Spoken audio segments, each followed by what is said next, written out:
Start करें।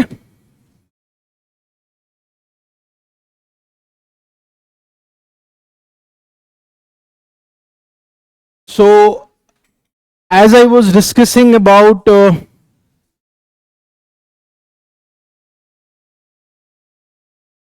international relation yesterday, we'll try to summarize governance. Governance एक बहुत छोटा सा पोर्शन है आपके जीएस 2 का, जिसमें 2 सबसेक्शंस हैं, राइट।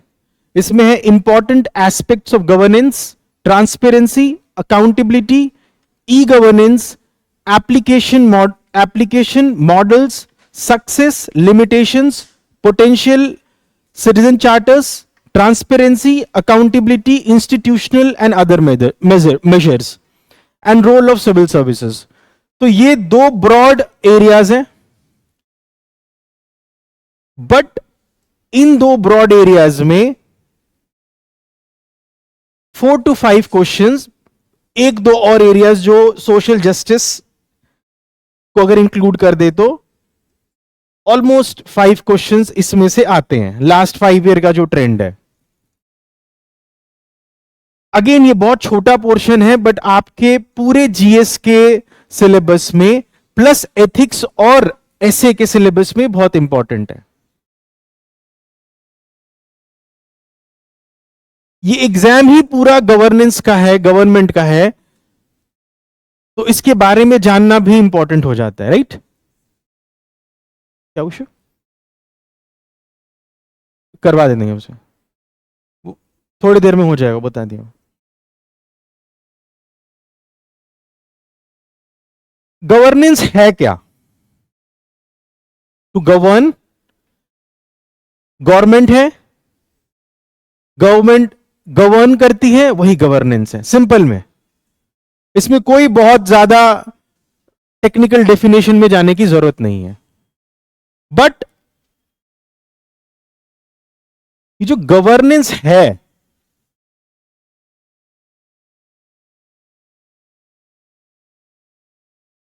एक वर्ड का नहीं है।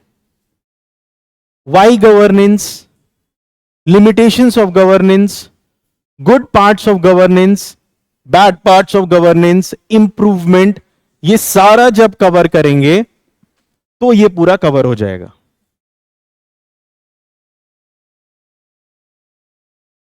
एक गवर्नेंस अपने अंदर क्या क्या कवर करता है?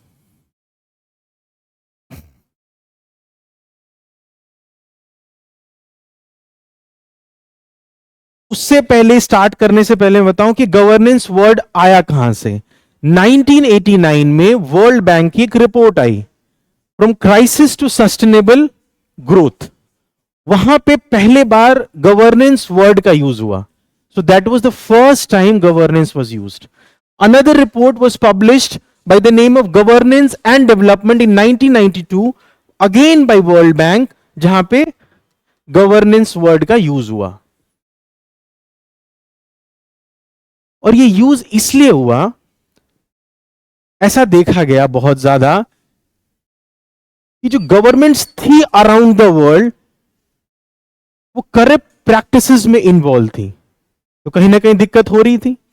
World Bank with an mandate to maybe to govern the whole world in economic sense, realize this, and 2 reports उन्होंने पब्लिश की, करेक्ट। और इन 2 रिपोर्ट के आधार से गवर्नेंस तो था ही, बट गुड गवर्नेंस, गवर्नेंस तो हो ही रहा था, गुड गवर्नेंस वहां से आया, जो कि आपके एक जीएस का पार्ट है। Basics clear? कहां से आया? इसमें पूरा एलैबोरेट करेंगे रिपोर्ट, वो रिपोर्ट नहीं, मैं क्योंकि मुझे कंप्रेस करना है इसको थोड़े में, तो उस हिसाब से मैं बता रहा हूं। ये 2 रिपोर्ट्स, और ये आप या तो फोटो खींच लेना, मैं आप टेलीग्राम ग्रुप में डलवा देंगे, ठीक है। तो ये 2 रिपोर्ट्स हो गई, और आपके फीचर्स ऑफ गुड गवर्नेंस। अब जब गुड गवर्नेंस आएगा, और यहां पे एक गुड गवर्नेंस क्या होता है? When it is inclusive, it should be participatory, सबका पार्टिसिपेशन हो। ये जो भी वर्ड्स मैं यहां लिख के आया हूं, एज इट इज आपके वो पांचों answer plus ethics and your एसे में काम आने वाले हैं। तो आप मेरे साथ रिपीट करो, what is first one is participation. सबका पार्टिसिपेशन होगा तभी गुड गवर्नेंस होगा। Clear? Rule of law. Rule of law क्यों जरूरी है? जब आप एंशियंट टाइम पे जाते हो, मेडिवल टाइम में जाते हो, तो मोनार्की थी, एक ही आदमी रूल बनाता था, उसे इंप्लीमेंट करता था, और गलती होती थी तो भी उसी के पास आते थे, तो दिक्कत थी। यहां पे क्या आ गया? रूल ऑफ लॉ में जब आपने उसको लेजिस्लेटिव, एग्जीक्यूटिव और जुडिशरी में डिवाइड कर दिया, डिवीजन ऑफ पावर्स हो गया, चेक्स एंड बैलेंसेस हो गए, तो रूल ऑफ लॉ। ट्रांसपेरेंसी, जब भी कुछ बन रहा है तो ट्रांसपेरेंट होना जरूरी है ना, कि क्या बन रहा है, क्यों बन रहा है, किस लिए बन रहा है, उसके इंप्लीकेशंस क्या है, वो ट्रांसपेरेंसी में आ जाएगा। रेस्पॉन्सिवनेस, रेस्पॉन्सिवनेस में क्या होता है? अगर कुछ चीजें बन गई, हो सकता है उसमें चेंजेस की जरूरत हो, मुझे फिर से गवर्नमेंट के पास जाना हो, तो क्या वो रिस्पॉन्ड कर रहे हैं मेरे को, क्या मेरी प्रॉब्लम्स को सुन रहे हैं, वो रेस्पॉन्सिवनेस में आ गई। कंसेंसस ओरिएंटेड, ये बहुत जरूरी है, ये वर्ड जो है ये बहुत जरूरी है आपके लिए। सबको साथ में लेके चलना, और इंडियन कंटेक्स्ट में और जरूरी हो जाता है कि किस तरीके से आप सबको साथ में लेके चलोगे, तभी डेमोक्रेसी वर्क करता है। Next is equity and inclusiveness. Equity, are you able to reach to the lower strata of the society? क्या आप उस गरीब तबके तक पहुंच पा रहे हो जिसके लिए गवर्नेंस होता है? So that is equity and inclusiveness, सबको आप साथ में लेके चलना है। इफेक्टिवनेस एंड एफिशिएंसी, जो आपने बनाया है वो कितना इफेक्टिव है और एफिशिएंट है, आउटकम उसके ठीक आ रहे हैं कि नहीं, ये हो गया। And accountability.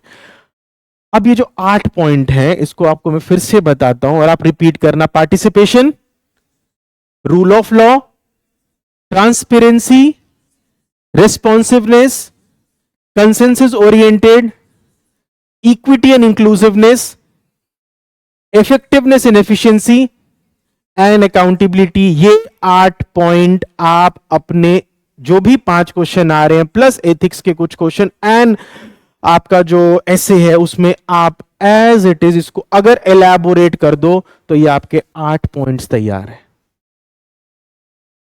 ये मैं अश्योर कर देता हूं आपको, आप इस पे जाके दो पेज, एक एक पेज लिख लोगे तो आपके बहुत सा टॉपिक उन दोनों में भी और यहां पे भी क्लियर हो गया, इसलिए मैंने इसको पॉइंट वाइज यहां पे लिखा था।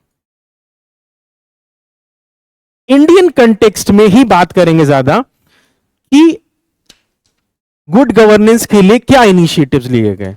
तो ऑब्वियसली गुड गवर्नेंस जब 1989 92 में आया तो उसके बाद इनिशिएटिव गवर्नमेंट भी ले रहा था, बट वो बहुत ग्रैंड इनिशिएटिव्स कहां से आए? 73rd and 74 constitutional amendment act, क्या था उसमें? पंचायती राज। इंक्लूसिवनेस आया, लोअर स्टार्टर तक पहुंचे, गुड गवर्नेंस 1।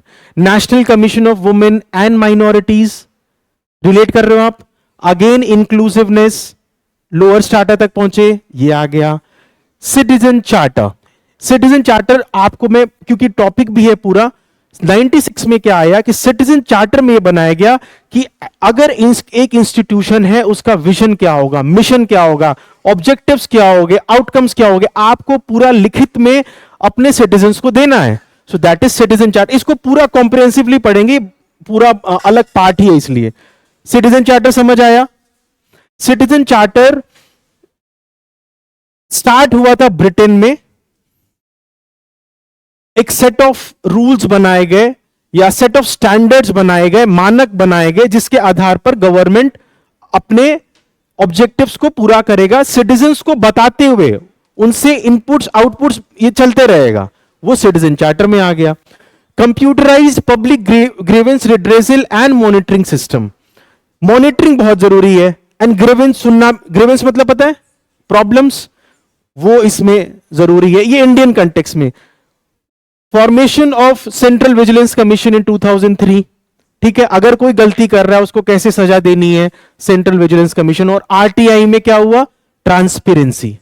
तो जो 8 पॉइंट आपने यहां पे पढ़ा अभी, वो इंडियन कंटेक्स्ट में कैसे हुआ, और भी है, बट मैं इसलिए रेस्ट्रिक्ट कर रहा हूं, और क्यों मैं यहां से देख के करता हूं, इतना ब्रॉड है, you have to limit yourself in 150 and 250 words. आप कितना भी पढ़ लो, लिखना तो आपको उतना ही है ना, आप you can't go on writing, तो इससे ज्यादा आप क्या लिखोगे बताओ। इसीलिए इनको उतना ही लिखा गया है जितना आपको जरूरत है एग्जाम में।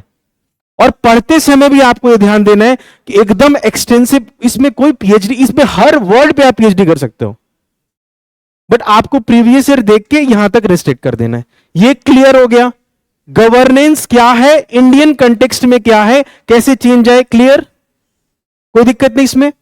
अब नेक्स्ट आ जाओ,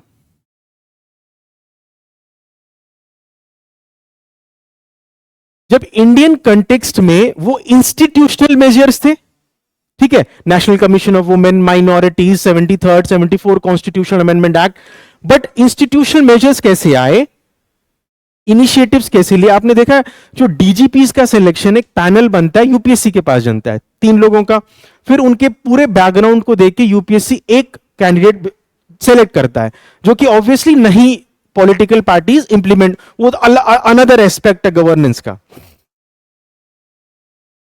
वो इसीलिए बनाया गया था, यूपी में एक पोस्ट है, एग्जाम्पल दे रहा हूं मैं आपको, या वो इतना कंट्रोवर्शियल है कि अब इसमें बोलना भी ठीक नहीं है। एक आदमी एक पोस्ट पे 8 साल से है, अभी भी है, वो बहुत क्लोज है जिनके भी हैं, 8 years टू मच। आप कितना भी अच्छा काम कर रहे हो, is at a very good position, media में हमेशा रहता है वो, बट आप डेमोक्रेसी के लिए ठीक नहीं है ये। आप सोचो कि ठीक है, आप कितना भी अच्छा कर रहे हो, मगर एज एन इंस्टीट्यूशन वो एक सेट पैटर्न से चलेगा, उस आदमी के हिसाब से चलेगा, बजाय इसके कि इंस्टीट्यूशन के हिसाब से उस आदमी को चलना चाहिए था, समझे। तो चेंजेस जरूरी हैं, ये इसलिए लाए थे कि इतना टाइम तो दो कि कुछ चेंज वो ला पाए। 2 years फिक्स किया गया डीजीपी के लिए, मगर अब कोई 8-8 साल तक बैठ जाए ये फिक्स नहीं है, ये गलत है। कोई 5 साल से एक ही जगह पे बैठा हुआ है, वो गलत है, बट इतना टाइम 2-3 साल उसको मिले कि वो चेंजेस ले आ पाए, तो it was good. Electoral reforms, disclosure of antecedents of the candidates who fight the election, ठीक है, आपकी कितनी संपत्ति है वो आपको पूरा देना होगा इलेक्शन कमीशन को। ट्रांसपेरेंसी आई, गवर्नेंस का दूसरा ये था। E governance, improving delivery of services, सब कुछ आपके क्लिक ऑफ द माउस पे है, क्लियर, जल्दी जल्दी आपको सारी सर्विसेज मिलनी हुई शुरू हुई, ये रहा। नरेगा और नेशनल रूरल हेल्थ मिशन, इसमें आप लोवेस्ट स्ट्राटा, जो लोवेस्ट वर्ग के लोग हैं फाइनेंशियली या otherwise, you are able to reach it, हो गया ये। अब आप देखो ये जो 8 पॉइंट्स ऊपर आप हमने बताए वो यहां पे इंप्लीमेंट हो रहे हैं इंडियन कंटेक्स्ट में, इसमें से एक भी ऐसा नहीं लगेगा आपको कि आप आंसर्स में नहीं लिख पाओगे, इसीलिए इतना रेस्ट्रिक्ट करके रखा है कि आप इसको कहीं भी लिख पाओ। क्लियर है ये, एक एक पॉइंट आप इसको अपने अंदर इंग्रेन करते जाओ। अब एक कोड ऑफ गुड गवर्नेंस है कि हमें क्या करना चाहिए कि गवर्नमेंट एफिशिएंट हो जाए, तो एक कोड में इसको बना दिया गया। सी, ये एग्जाम में आपको रिस्ट्रिक्ट करने के लिए मैं क्यों बोल रहा हूं, the moment you go out of the line you are out of the race, you have to always restrict what you read और हाउ मच यू राइट। तो पॉइंट्स 20 के 20 अच्छे लगेंगे, मगर लिखना आपको 4 ही है, 5 ही है, 150 वर्ड्स 250 वर्ड्स, दैट्स इट। तो वो आपको जितने भी कम लिख लो। अब मेरे को लगा कि ये रेलेवेंट है, मेरे को आपको देना चाहिए, मैं ले आया। फर्स्ट है इंप्रूविंग सर्विस डिलीवरी। जब आप सिटीजन चार्टर की बात कर रहे थे कि मैं किस तरीके से एज अ सर्विस प्रोवाइडर, एक गवर्नमेंट है तो सर्विस डिलीवरी कितना स्मूथ हो। अगर नरेगा बना था तो कितना स्मूथ हो कि लास्ट मैन तक उसका पैसा पहुंच जाए। तो आपने क्या किया, पहले आप मिडिलमैन को देते थे, अब आप सीधे अकाउंट में दे रहे हो। सर्विस डिलीवरी इंप्रूव हुई, बैंकिंग सिस्टम अच्छा हुआ। तो ये सर्विस डिलीवरी का एग्जाम्पल हो गया। गुड गवर्नेंस का फर्स्ट पॉइंट ये हो गया। Developing of programmes for weaker sections and backward areas, inclusiveness जो वहां बता रहे थे आप, जो कमजोर तबके के लोग हैं उनके लिए गवर्नेंस में अलग से प्रावधान, कॉन्स्टिट्यूशन में प्रोविजन है ना, तो वैसे ही गुड गवर्नेंस में भी होगा। ये रहा। Technology and system in improvement, technology से आप चीजों को बेटर इंप्लीमेंट कर पाते हो, तो टेक्नोलॉजी एंड सिस्टम इंप्रूवमेंट करने से आप बेटर डिलीवर कर पाओगे गवर्नेंस को। कैसे होता है, बैंकिंग सिस्टम है, जब आप बैंकिंग सिस्टम को कर रहे हो और इंक्लूसिवनेस सब में ला रहे हैं तो आप लास्ट मैन तक रीच कर रहे हो ना। जो इतने प्रोग्राम्स रिसेंट गवर्नमेंट भी लाई, उसमें क्या था, they were encouraging people to open accounts, ताकि आपके अकाउंट में सीधे पैसा जाए, कोई बीच में इन्वॉल्व नहीं हो। जब राजीव गांधी 85 86 में इन बातों को कहते थे कि हम पैसा भेज रहे 1 रुपए, पहुंच रहे 15 पैसे ही, बीच में कहीं चला जा रहा है, तो वो तो इसी से इंप्रूव होगा, टेक्नोलॉजी से सीधे। उसके तोड़ लोगों ने फिर भी निकाल लिए, बट गवर्नमेंट को गुड गवर्नेंस के लिए ये चाहिए। Financial management and budget sanctity, आप किसी डिपार्टमेंट को एक बजट अलोकेट करते हो और बोलते हो इतने में ही आपको खर्चा करना है, उसको एसेस करने के लिए आपको ऑडिटर्स रखने पड़ेंगे, तब वो एक गुड गवर्नेंस का पार्ट आ जाएगा। अकाउंटेबिलिटी देनी पड़ेगी कि मैंने आपको इतना पैसा दिया, कहां जा रहा है वो। They should be questioned. Austerity measures लाने पड़ेंगे कि अगर ज्यादा खर्चा हो रहा है तो। ये कोड ऑफ गुड गवर्नेंस का एक और पार्ट है। ये आ गया अकाउंटेबिलिटी, ट्रांसपेरेंसी। सेम ये क्यों ये आ रहा है, क्योंकि क्रक्स ही उस 8 पॉइंट्स में, ये दोनों जो आपका पार्ट है, सब पार्ट है GS2 का, उतने में ही कवर होगा। वो धीरे धीरे आपको समझ आ जाएगा। रिपीटिशन का मतलब क्या होता है, वो उतने में ही आएगा। वो दोनों टॉपिक ही ऐसे हैं, अभी जैसे सिटीजन चार्टर आएगा, कॉर्पोरेट गवर्नेंस आएगा, CSR आएगा, रोल ऑफ सिविल सर्विसेज आएगा, सब में ये पॉइंट रिपीट होंगे, कंटेक्स्ट अलग हो जाएगा। इसीलिए वो मैंने 8 बता दिया। अब ये रिपीट होंगे जो आपका सब सेक्शंस है, जैसे ट्रांसपेरेंसी, अकाउंटेबिलिटी, इन्होंने अलग से लिख रखा है। ट्रांसपेरेंसी और अकाउंटेबिलिटी कैसे आएगी, अगर पूछते हैं कि how transparency and accountability of a government can be assured, अब बोलो यहां पे टेक्नोलॉजी, सिस्टम, फाइनेंशियल मैनेजमेंट हो, डेवलपमेंट ऑफ प्रोग्राम्स हो, इंप्रूविंग सर्विस डिलीवरी हो, आएगी ना इसी से। It is just a play of words. वो पूरे 2 सेगमेंट्स कहना यही चाहता है, सब में घूम फिर के यही आएगा। इसीलिए मैंने जानबूझ के पार्ट रखा था कि जैसे इंटरनेशनल रिलेशन खत्म हुआ, ये भी रिवाइज हो जाएगा। आपको इन्हीं वर्ड्स के साथ खेलना है और ये पूरा 2 टॉपिक खत्म। हाँ, मैं ये मानता हूं कुछ करंट एग्जाम्पल्स, कुछ करंट कंटेक्स्ट इसमें आपको डालने पड़ेंगे, वो मैं बता रहा हूं आगे। क्लियर है ये। दूसरा है इंसेंटिवाइजिंग रिफॉर्म्स। इंसान की प्रवृत्ति हो गई है कि वो अप्रिशिएट करना भूल गया है अच्छी चीजों को। ये गलत हो रहा है, ये खराब हो रहा है, ऐसा नहीं होना चाहिए था। ये अपने आप में एक मानसिक बीमारी है। ठीक है, आप जो अच्छा हो रहा है उसको कुछ नहीं बोलना है। आप किसी को अप्रिशिएट ही नहीं करोगे, कैसे आगे बढ़ेगा। इस वर्ड को लिख लेना, ये कई जगह काम आएगा। इंसेंटिवाइजिंग रिफॉर्म्स, हर चीज में हर किसी को कोसते जा रहा है। मां बेटे को कोस रहा है, बेटा बाप को कोस रहा है, वो उसको कोस रहा है, ऐसे चल रहा है। We don't appreciate what we have. तो ये बहुत जरूरी है। इंसेंटिवाइजिंग रिफॉर्म्स जिसने भी इंप्लीमेंट किया, मान लीजिए ग्राम सेवक है, they are getting 1500 2000 rupees per month, घर चल जाएगा उससे।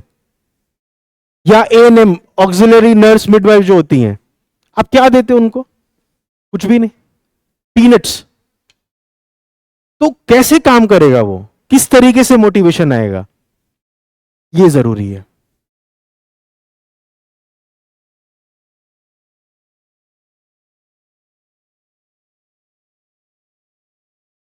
अब इसमें क्या है, गवर्नमेंट इन सब चीजों को प्रेजेंट करने के लिए, और इसमें मुझे कहा था है कि all that glitters is not gold. ये लोग लवासना में एक सेल खोल देंगे जहां पे नेशनल ई गवर्नेंस प्रोग्राम चल रहा है, पीपीटीज बनेंगी, इंप्लीमेंट कहां होता है?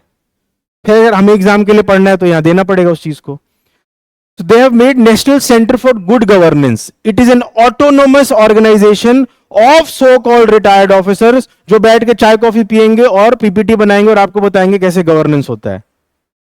तो इसमें वो दूसरा वाला नहीं, ऊपर वाला इंपॉर्टेंट है कि गवर्नमेंट ने क्या किया। तो they have made a national Centre for Good governance that comes under department of administrative reforms and public grievance, DOPT के अंदर आता है इन शॉर्ट। इंस्टीट्यूशनल मेजर्स में ये आप लिख दोगे। नेक्स्ट सिटीजन चार्टर आएगा तो ये क्या काम करते हैं, it works as a think tank and it make capacity building का काम करते हैं। ये जो National Centre for Good Governance है, ये पहला ऐसा सेंटर बना था। इट वर्क्स इन लबासना और डीओपीटी के अंदर आता है, जहां पे सोचा जाता है, पॉइंट्स बनाए जाते हैं कि किस तरीके से गवर्नेंस किया जाए।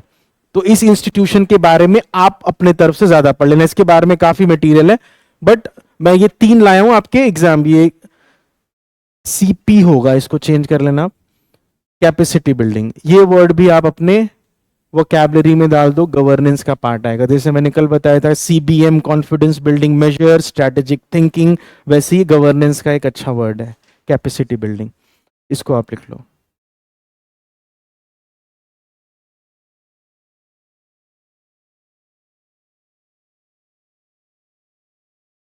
अब गुड गवर्नेंस के प्रैक्टिसेस कैसे आएंगे, ये जो आप घूम फिर के अब जो भी नीचे आते जाएगा वो सब चीज जो 8 पॉइंट रिलेट ऊपर बताए गए हैं उसी से रिलेट होगा। देख रहे हो, financial assistance, governance knowledge centre, series of presentation of best practices, minimum government maximum governance, ठीक है, research evaluation studies on good initiatives. इस तरीके से आप गुड गवर्नेंस कर सकते हो। अब सब रिपीट होगा यहां से, आप वो पूरे पॉइंट्स उठा लोगे तो ऑलमोस्ट उन दोनों सेक्शन को मिला के 15 सब सेक्शंस है। बट अगर आप इंटेलिजेंटली पढ़ते हो उसको तो 8-10 पॉइंट में वो पूरा कवर हो जाएगा। प्रीवियस ईयर 5-6 साल के उठा लेना, उतना ही है वो। देखो अब रिपीट होना शुरू होगा, और मैं अलग अलग सारे सब सेक्शंस के लाया हूं। ये इसमें सिर्फ 2 चीज नहीं आएगी, एक तो करंट अफेयर्स वाला पार्ट एग्जाम्पल के तौर पे, या कुछ बजट में इनिशिएटिव्स आ रहे हैं, अदरवाइज ये फिक्स्ड है। अब जो नेक्स्ट आ रहा है वो सब उन दोनों सेगमेंट्स के लिमिटेशंस क्या है, गवर्नेंस, गुड गवर्नेंस में लिमिटेशंस क्या है। Attitude of the civil servants, they are not forward oriented, they stop learning when they get selected, they work as a steel frame. These are the phrases I am using. सब चीज same है।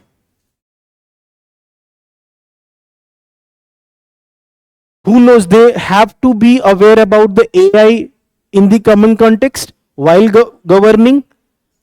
Are they worthy enough to learn them? Lack of accountability. One IAS officer was caught in Jharkhand in the mining scam.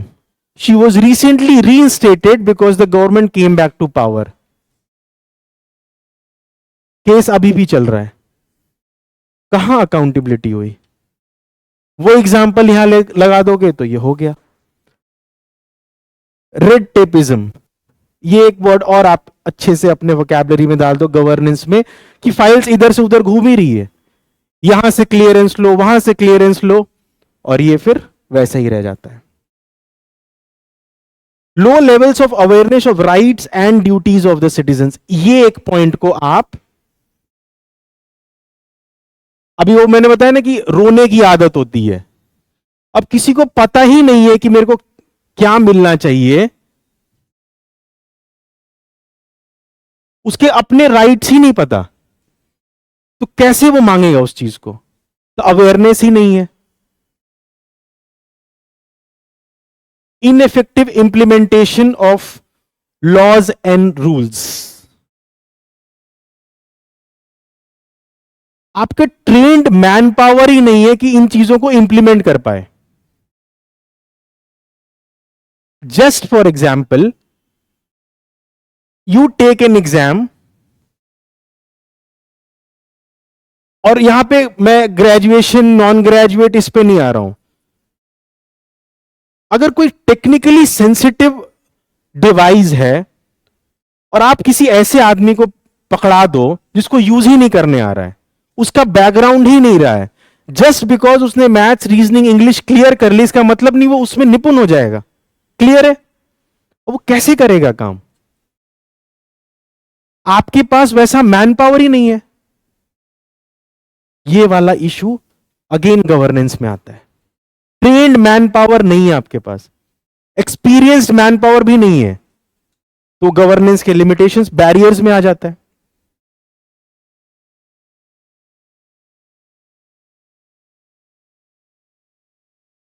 Still there has to be a standard to जज कि governance कैसा चल रहा है। तो उसके लिए गवर्नमेंट ऑफ इंडिया ने गुड गवर्नेंस इनिशिएटिव लाया। गुड गवर्नेंस इंडेक्स इनिशिएटिव के अंदर एक बहुत से इनिशिएटिव थे जिसमें एक गुड गवर्नेंस इंडेक्स आया। अगेन ये इंपॉर्टेंट है, इसके बारे में आप अच्छे से पढ़ लेना। इसके जो सब पॉइंट्स में बता रहा हूं उस पे अगेन आप एक एक दो दो पेज लिख लोगे तो अगेन आपके GS4 एंड अगेन ऐसे का बहुत सा एरिया कवर हो जाएगा।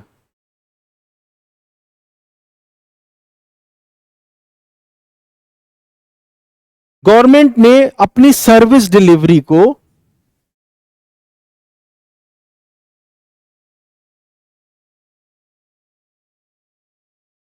टेन सेगमेंट्स में डिवाइड कर दिया। First one is agriculture and allied services. आपकी मोस्टली पॉपुलेशन एग्रीकल्चर पे डिपेंड करती है। ये रहा।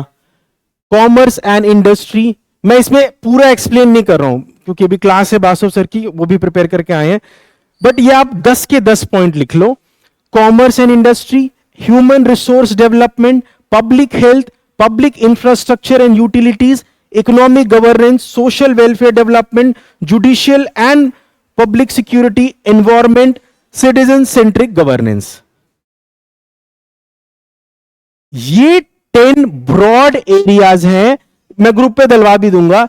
इस पे आप 1 से 2 पेज प्रिपेयर करोगे, आपका अगेन वो वाला पोर्शन एंड ये पूरा cover. These are the 10 broad areas जहां पे गवर्नमेंट अपना काम करती है। दिख रही है? और आप थोड़ा सा समय लेके सोचोगे तो यही मोर और लेस है। मैंने इसमें ऑब्वियसली सिक्योरिटी एंड ऑल वो नहीं किया है, वो पब्लिक सिक्योरिटी ब्रॉड एरियाज, इसके अंदर और सबसेक्शंस होंगे। इसमें आपका पूरा का पूरा गवर्नमेंट आ जाता है।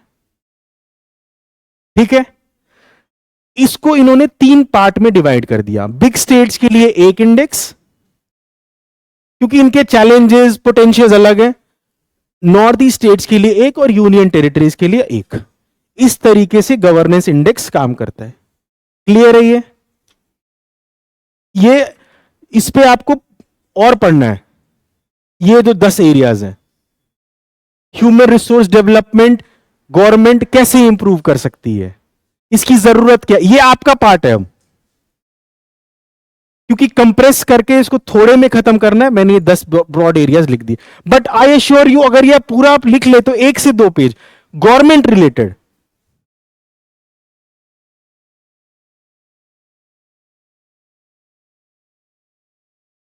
गवर्नमेंट का रोल इन 10 में खत्म। ये हो गया। ई गवर्नेंस आपका एक और पार्ट है। ई मतलब क्या हुआ? इलेक्ट्रॉनिक।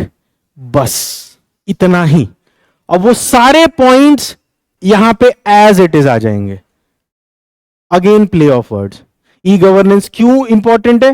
ट्रांसपेरेंसी, अकाउंटेबिलिटी, हाँ, रिस्पॉन्स। बस बस। अब उसको क्या है, इनको क्योंकि सिलेबस थोड़ा दिखाना है हमने, ऐसे वैसे इंक्लूड किया है। Smart, simple, moral, accountable, responsive, transparent. इसको इसमें स्मार्ट करके कर दिया। यही तो हम ऊपर पढ़ के आ रहे थे। 4 किताबें लोगे उसमें ये और थोड़ा सा अलग अलग एब्रीविएशंस के साथ दे देगा, बगर मोटा मोटी यही पॉइंट रहेंगे। क्लियर? और गवर्नमेंट किस किस लिए काम करता है ये ना। और मैं बुक्स का क्यों मना करता हूं आपको ज्यादा लेने के लिए? 95% मटेरियल कट कॉपी पेस्ट एक से दूसरे। कई तो ऐसे सिर्फ कवर पेज चेंज करते हैं। मैं इन्वॉल्व रहा हूं बुक मेकिंग में, इसलिए बोल रहा हूं। उनका इतना ही काम है, कवर पेज चेंज कर लेना। और मगर जब मैं पढ़ रहा था तब भी, अब मैं ये बताऊं कि जिन जिन्होंने मुझे पढ़ाया वो जेल चले गए पढ़ा करके।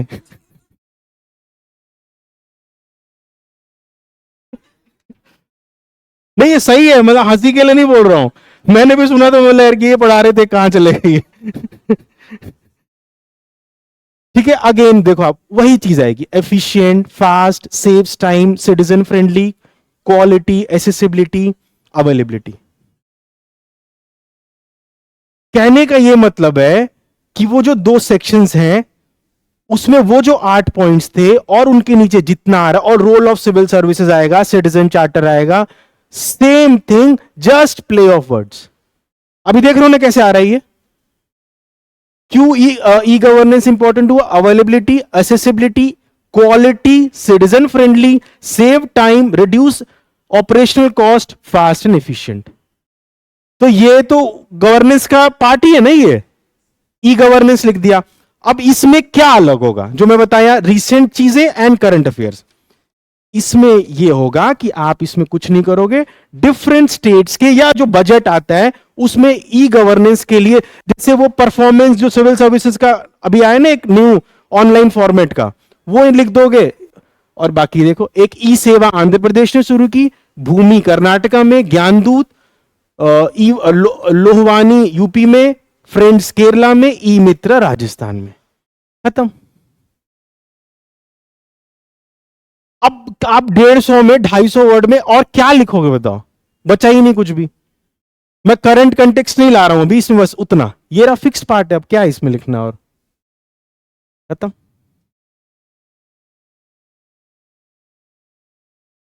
Citizen charter. अब इसमें आओ। सिटीजन चार्टर मैंने आपको बताया कि यूके का कंसेप्ट था जिसमें गवर्नमेंट अपने आप को रिस्पॉन्सिबल बना रही थी पहली बार कि ये चीजें हमें देनी है, इस टाइम फ्रेम में देनी है, इतनी मात्रा में देनी है, अगर नहीं दे पाए तो आप हम पे ये कर सकते हो। वो फर्स्ट टाइम हो रहा था। तो इसमें आप देखोगे कि एक जॉन मेयर की गवर्नमेंट थी, कंजर्वेटिव और लेबर पार्टी, और पता होगा आपको। तो ये कंजर्वेटिव थे, उन्होंने इस तरीके के एक सेट स्टैंडर्ड्स लेके आए। Quality, choice, standards, value, accountability, transparency. इस 6 एरियाज में उन्होंने सिटीजन को जो हम दे रहे हैं, डिलीवर कर रहे हैं, उनको क्वांटिफाई करने की कोशिश की। ठीक है, कि जो हम सर्विसेज दे रहे हैं वो क्वालिटी कैसी है उसकी। चॉइस मतलब सिर्फ एक ही तरीके से वो मिल रहा है या और उसके अलग, मतलब अगर बर्गर है तो क्या मैं उसको 5 अलग अलग कंपनीज के थ्रू दे रहा हूं या सिर्फ एक की मोनोपोली है? वो चॉइस में है। जब चॉइसेस आएंगी तो कंपटीशन आएगा, इसलिए चॉइस इंपॉर्टेंट है। कि प्राइस, हाँ अगेन प्राइस भी उसमें वेरी करेगा। ये हो गया आपका।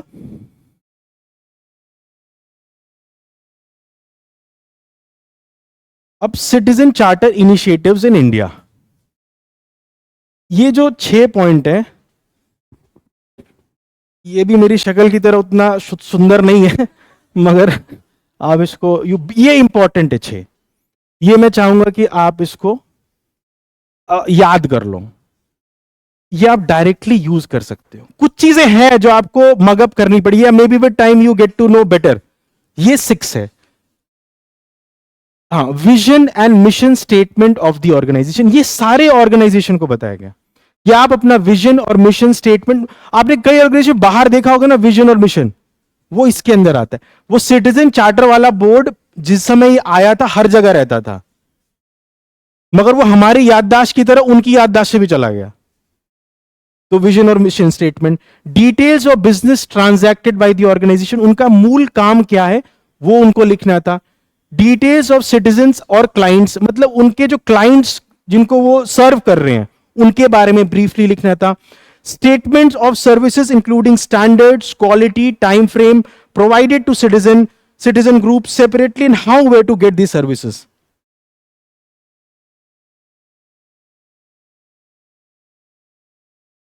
ठीक है, details of grievance redressal mechanism and how to access it, and expectation from the citizens और क्लाइंट्स। ये इंडियन कंटेक्स्ट में भारत सरकार ने सिटीजन चार्टर बनाया था और सारे ऑर्गेनाइजेशन को, government of India and state government को बोला कि इन 6 ब्रॉड फ्रेमवर्क में, जैसे यूके ने बनाया था 6 में, आपको ये सिटीजन को बताना है। और ये इंप्लीमेंट होता था अर्ली 2000 में, बट देन अगेन, तो ये वाला जो पार्ट है ये आपका इंपॉर्टेंट पार्ट में से है। सिटीजन चार्टर में इंडियन कंटेक्स्ट में ये पूरा विजन मिशन किस तरीके से आप अप्रोच करोगे गवर्नमेंट को, इसमें पूरा लिखा होता था। उसमें था कि अगर 30 डेज में नहीं हुआ तो क्या होगा, आपको किसको अप्रोच करना है, किस ऑफिसर को अप्रोच करना है, फोन नंबर, मोबाइल, सब कुछ उनको देना होता था। ये जो ग्रीवेंस रिड्रेसल में आता था, ये तो शायद आपको बताया भी गया हो क्लास में, है ना, ये बताया गया हो, ये तो इंपॉर्टेंट है।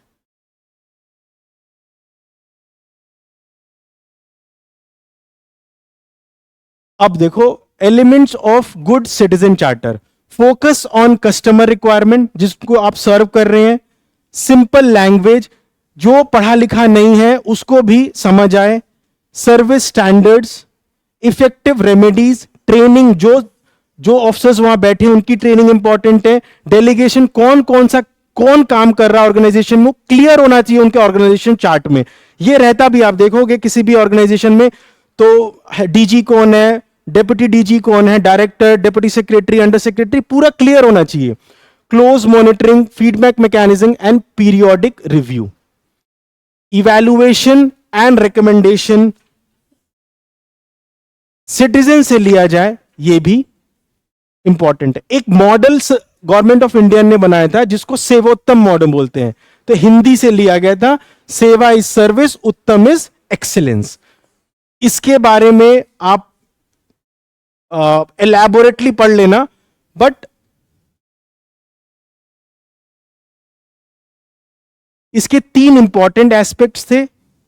इंप्लीमेंटेशन आसान हो गया, पब्लिक का ग्रीवेंस सुनने में इजी हो गया, और सर्विस डिलीवरी कैपेसिटी थी गवर्नमेंट की उस सेवोत्तम मॉडल से बढ़ गई। तो this is your Sevottam model.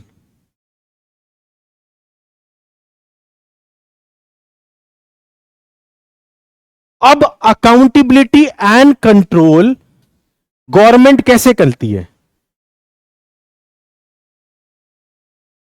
Budgetary system से कितना एक ऑर्गेनाइजेशन को दिया जाए, पर्सनल मैनेजमेंट से ह्यूमन रिसोर्स किस तरीके से मैनेज करना है,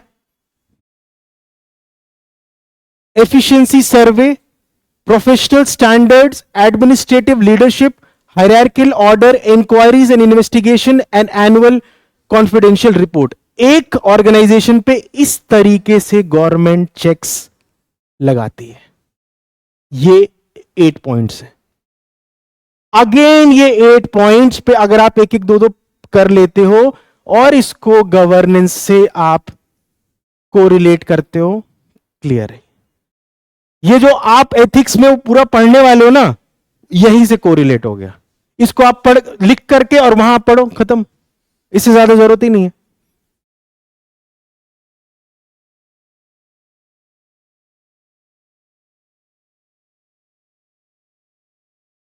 लेजिस्लेचर क्या करता है? रूल्स बनाता है। पार्लियामेंट्री कमिटीज होती हैं, होता है ना? ये जो आपके दो तरीके की कमिटीज कौन कौन सी है वो? बस एग्जैक्टली उस तरीके से लेजिस्लेटिव कंट्रोल होता है। एग्जीक्यूटिव कंट्रोल होता है, रूल्स रेगुलेशन को किस तरीके से इंप्लीमेंट करते हैं एग्जीक्यूटिव। जुडिशियल कंट्रोल में कैसे हो गया? पीआईएल्स हो जाते हैं, एसएलपीज हो जाते हैं, अदर अलग अलग आर्टिकल 32 टू 26 उस तरीके से ये हो गया। सिटीजन्स कैसे कंट्रोल करता है? Election, recall, pressure groups, advisory committees and public opinion. Election के थ्रू अपने भाव को रखता है वो। रिकॉल, बीच में अपने रिप्रेजेंटेटिव को बुला लेना, स्विट्जरलैंड में जैसे होता है, और अमेरिका में 13 स्टेट्स में यह प्रावधान है। Recall, pressure groups, advisory committees, public opinion. इस तरीके से सिटीजन कंट्रोल रखता है गवर्नमेंट पे। क्लियर?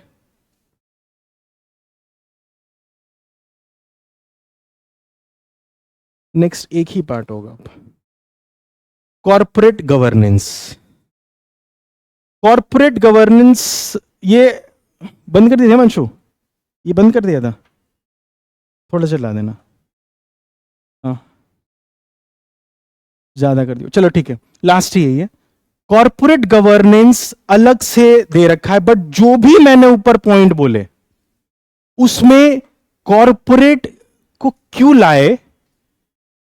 कॉर्पोरेट पता समझो, private entity, close group of people, अपने लोगों को इन्वॉल्व करेंगे, अगेन वहां पे डिफिकल्टी होती है।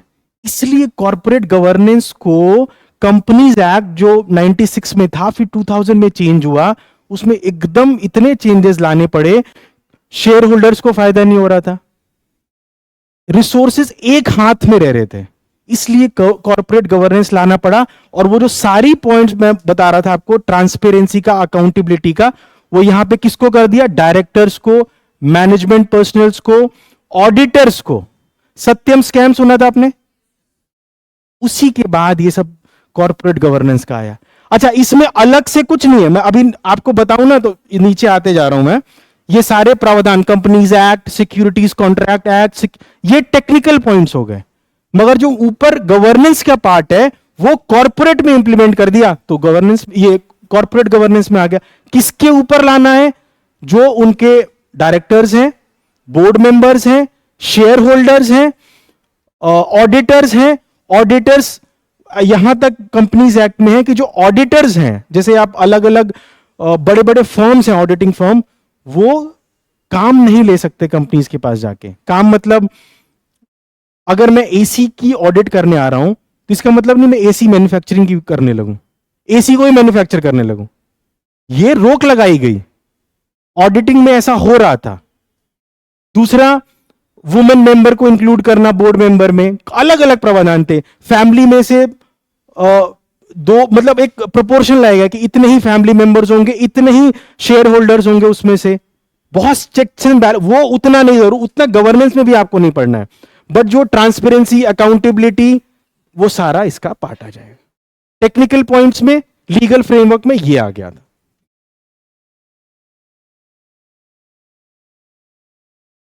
ठीक है, उन सब चीजों को एज इट इज कॉपी करके आपको एक कंपनी के फ्रेमवर्क में, आप सोचोगे ऊपर कंपनी का सीईओ हो गया, मैनेजमेंट हो गया, डायरेक्टर्स हो गए, शेयर होल्डर्स हो गए, उनको कैसे बचाना है, इसलिए कॉर्पोरेट गवर्नेंस जरूरी है। क्लियर? लीगल फ्रेमवर्क में ये आ गया। फिर हाँ, इसमें फिर कैसे जरूरत होता है? बजट्स में जो नई चीजें आई, वो करंट अफेयर्स का पार्ट हो गया, जो आप इंक्लूड करते हो उसमें।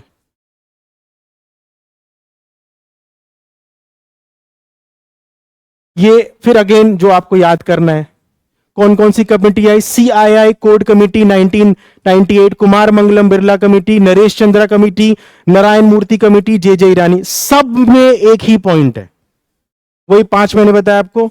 ऑडिटर्स, डायरेक्टर्स, मैनेजमेंट, उनके हेड, फैमिली मेंबर्स इतने इंक्लूड कर सकते हैं, वुमेन मेंबर इंक्लूड होंगे, कितने टर्म के लिए कोई रह सकता है, ये आपको डीप नहीं जाना इसमें, वही 4-5 पॉइंट में बार बार जो रिपीट कर उतना ही है। एक्सपर्ट नहीं बन जाने की, कॉर्पोरेट गवर्नेंस में तो पूरा एक्ट है, तो थोड़ा ना पढ़ लेना है, फिर यही पढ़ना है आपको।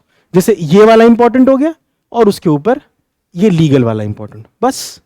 अब इस पे ये नहीं करना है कि इस पे डीप जाके आप पढ़ने लगे पूरा। यही वो जो रेस्ट्रिक्ट करने को बोल रहा हूं ना, यही रेस्ट्रिक्ट कर देना बस। आप इसको जाके पढ़ो, आप इसका क्रक्स निकालोगे ना, यही 5-6 पॉइंट आएंगे, इसलिए उसको मैंने लिखा ही नहीं यहां पे। इनको एक रिस्पॉन्सिबिलिटी भी दे गई कि भाई साहब कमा तो खूब रहे हो, कुछ सोशली भी आप इन्वेस्ट करो। तो उसमें नेटवर्थ अगर आपकी 500 करोड़ से ज्यादा है या नेट प्रॉफिट 5 करोड़ से ज्यादा लास्ट 3 फाइनेंशियल ईयर में, तो आपको 2% इसका सीएसआर में देना पड़ेगा। खत्म। और इसी के साथ इसमें मैंने रोल ऑफ सिविल सर्विसेज इसलिए नहीं भी इंक्लूड किया क्योंकि जो भी हमने पढ़ा, जैसे आपने कॉर्पोरेट गवर्नेंस में पूरा यूज किया, वैसे ही आप रोल ऑफ सिविल सर्विसेज में ये अकाउंटेबिलिटी और जो भी 9-8 पॉइंट्स थे और जो भी डिस्कस किया, आप एज इट इज यूज कर सकते। Plus current context, generalist versus specialist वाला डिबेट, स्टील फ्रेम चेंजेस, ये इंक्लूड करोगे, सिविल सर्विसेज वाला भी जो पोर्शन है वो पूरा फिनिश हो जाएगा। इस तरीके से आपका वो दोनों पोर्शन जिसपे आप मे बी 30-40 घंटे लगाते हो, उतना नहीं लगाना उसको। तो जो लिंकेजेस है ना, वो जरूरी है। 5 मिनट्स में सुनो। समझ आया आपको? कुछ क्वेश्चंस?